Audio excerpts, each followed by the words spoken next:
Hello, everybody. This is Cooper Smith, and this is my mom, Karen. Hi, everybody. I can see all the things behind your back. Yeah, I'm just helping Cooper clean up all of his read-alongs. I'm gonna go put these away while he does the story of Onward. Yay! Hold the ball. Mommy's gonna be here back any minute. Oh, do you want me to sit with you while we read it? Mm-hmm. And give me some chocolate milk. So, do you want me to get chocolate milk, or do you want me to sit with you? You'll get chocolate milk, then you can sit with me. Okay, do you want to start it now, or do you want to start it when we get the chocolate milk? Well, I can do it. Okay, I'll get you chocolate milk while you start it. Ian and Barley Lightfoot, two elf brothers. Oh, and the narrator is Rebecca Davis. Find a rare magical gem and meet their father. You can read along with me in your book. You will know it is time to turn the page when you hear this sound. Let's begin now.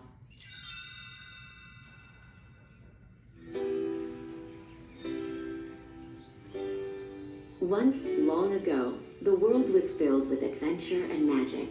From mighty quests to everyday life, wizards used magic for the good of all. But learning to cast spells was challenging. Modern technology offered an easier option. So, as time went on, magic faded away.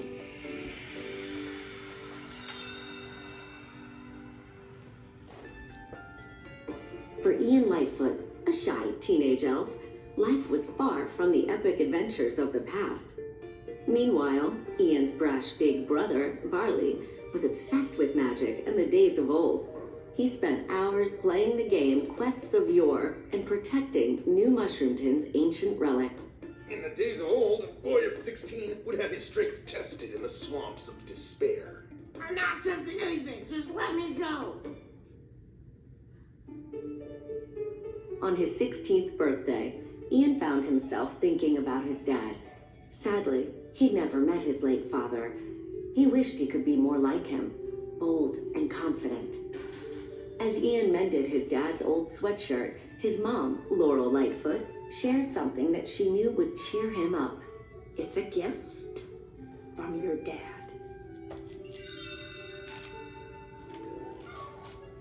The gift was actually for Ian and Barley. Inside the package was a real wizard staff, a rare phoenix gem, and the visitation spell written by their dad. I don't believe this. This spell brings him back. For one whole day, Dad will be back. Barley placed the gem in the staff and recited the spell. Only once is all we get. Grant me this rebirth till tomorrow's sun has set, one day to walk the earth. Suddenly, nothing. Barley tried again and again, but it was no use. Later, alone in his room, Ian softly read the spell aloud. The phoenix gem glowed, and the staff began to shake. Ian grabbed it, and a beam of light shot out. Barley walked in just as a pair of shoes appeared in the light. Then, socks. Barley tried to help Ian. Barley, no! Then, the gem exploded. Ah! When the smoke cleared, Ian and Barley saw a pair of legs. It was their dad, but only his bottom half. Barley explained that they had only 24 hours to find another phoenix gem and conjure the rest of Dad, or they would lose their chance with him forever. We'll start at the place where all quests begin, the Manticore's Tavern. The trio piled into Barley's old van, Guinevere. Ian was already making a list of all the things he would do when he finally met his father. Meanwhile, Barley handed Ian his Quests of Yore player's guide so he could practice new spells on the drive to the tavern. Whatever it takes, I am gonna meet my dad. The once fearless Manticore was now just a humble store manager, and her scary tavern had become a themed family restaurant. She did have a map to a phoenix gem, but She refused to give it up. It was too big of a risk. She could lose her tavern if something went wrong. Nervous, but determined, Ian reminded the Manticore that she used to take risks. The Manticore realized Ian was right. I used to be dangerous and wild. What have I become? The Manticore spread her wings and blew fire. The Phoenix gem map slipped through the Manticore's fingers, and the flames destroyed it. Ian spotted a wooden beam falling toward Dad and tried the levitation spell. Aloft, Nevermore! The beam stopped in midair. Barley grabbed Dad and escaped the burning tavern just in time.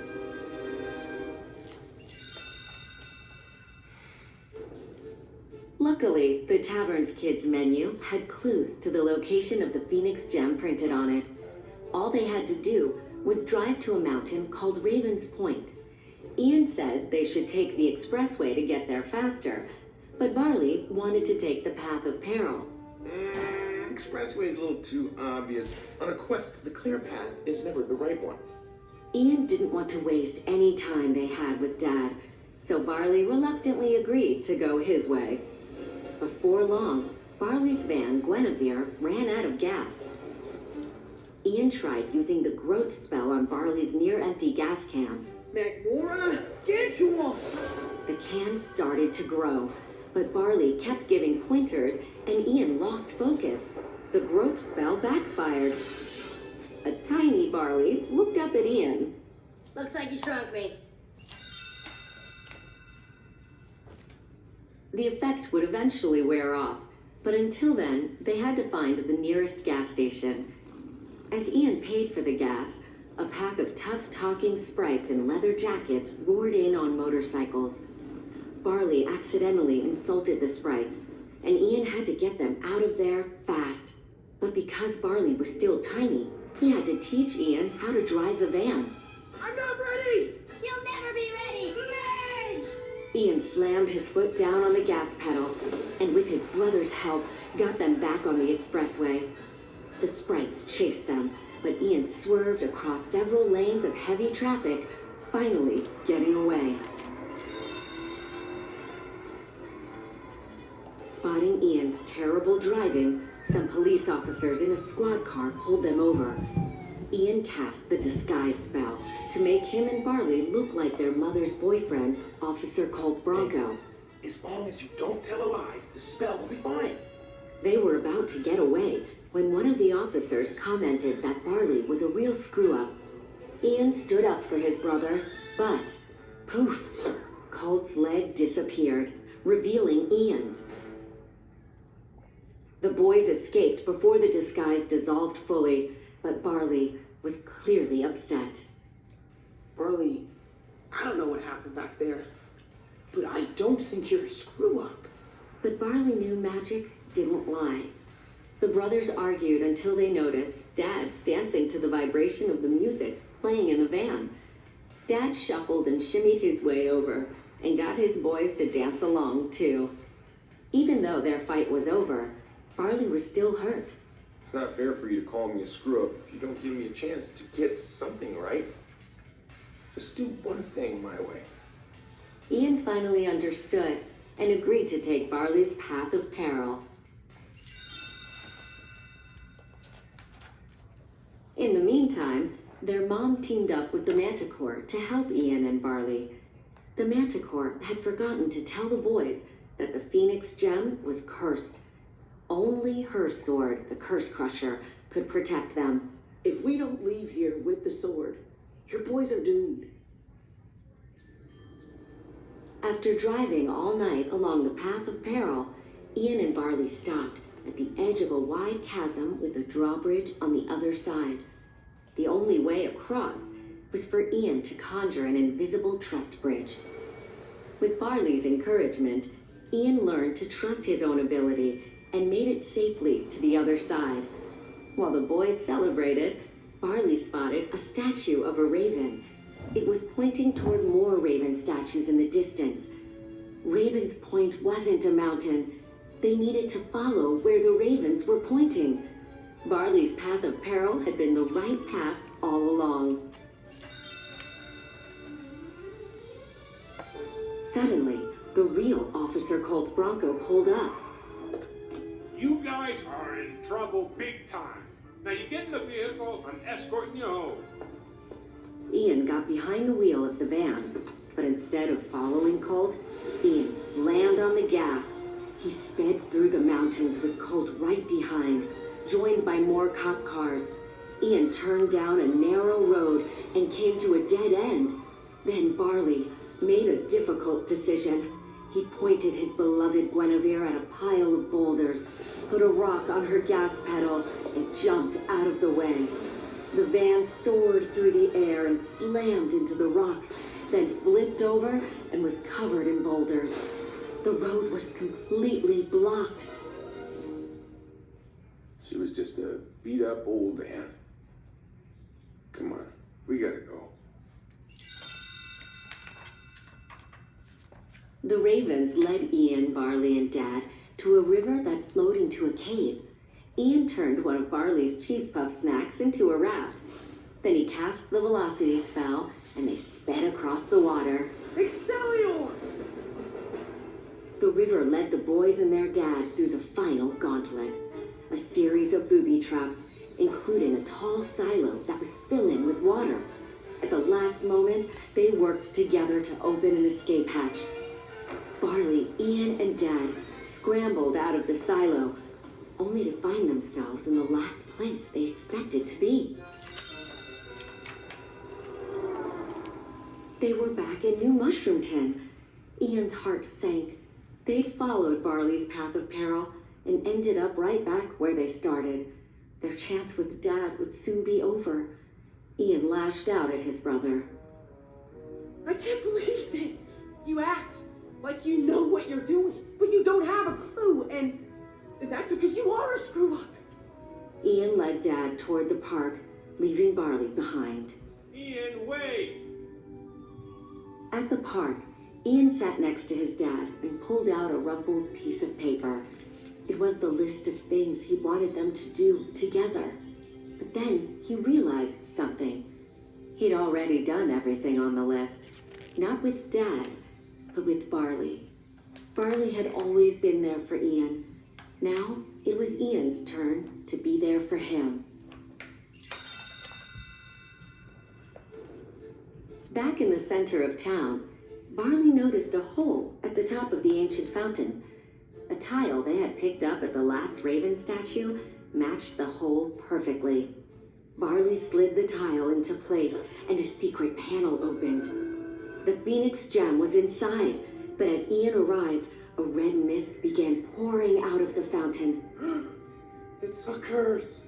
The mist protected itself by transforming the nearby high school building into concrete armor in the shape of a massive dragon. When the dragon flew toward the boys, Barley saw a dark shape swoop down from the sky. Barley recognized it first. The Manticore! Ian squinted to get a better look. Mom? Their mom stood heroically on the Manticore's back while the Manticore held her Curse Crusher sword. Their mom shouted down to them. It's okay, boys. Go see your father.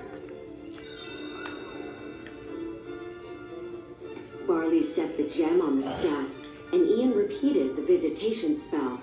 The gem streamed its magic, and the rest of Dad started to appear. The Manticore and their mom couldn't hold the dragon back any longer. Barley turned to distract it, but Ian stopped him. No, you go and say goodbye. I had someone who looked out for me. Someone who pushed me to be more than I ever thought I could be. I never had a dad, but I always had you. Ian grabbed the staff and raced off to battle the dragon. And mustering all he had learned about magic, he cast the most difficult spell of all, Arcane Lightning. Voltor Thunderseer! The lightning blasted away the dragon's armor, leaving only the red mist of the curse behind. Laurel hurled the Manticore's sword to Ian, and he plunged it into the mist, destroying the beast.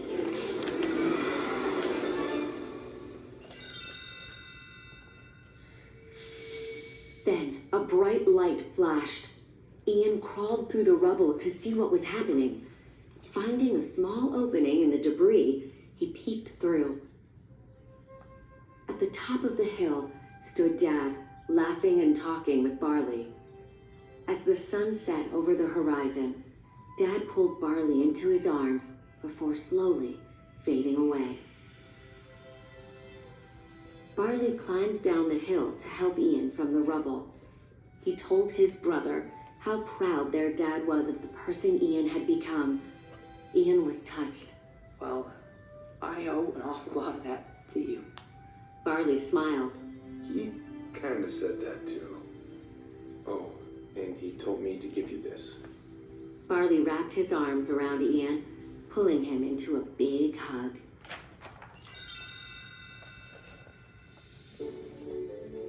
From that day forward, Ian's and Barley's lives were more magical than ever. Barley got a new van named Guinevere II, and the two brothers debated which path to take on their next quest.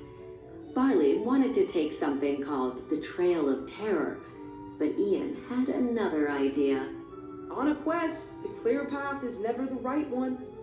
Powered by Ian's magic, Guinevere II rose off the pavement, flew toward the horizon, and carried the brothers onward to their next adventure.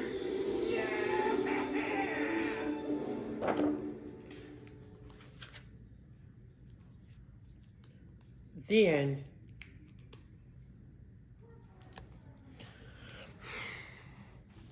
Okay, bye.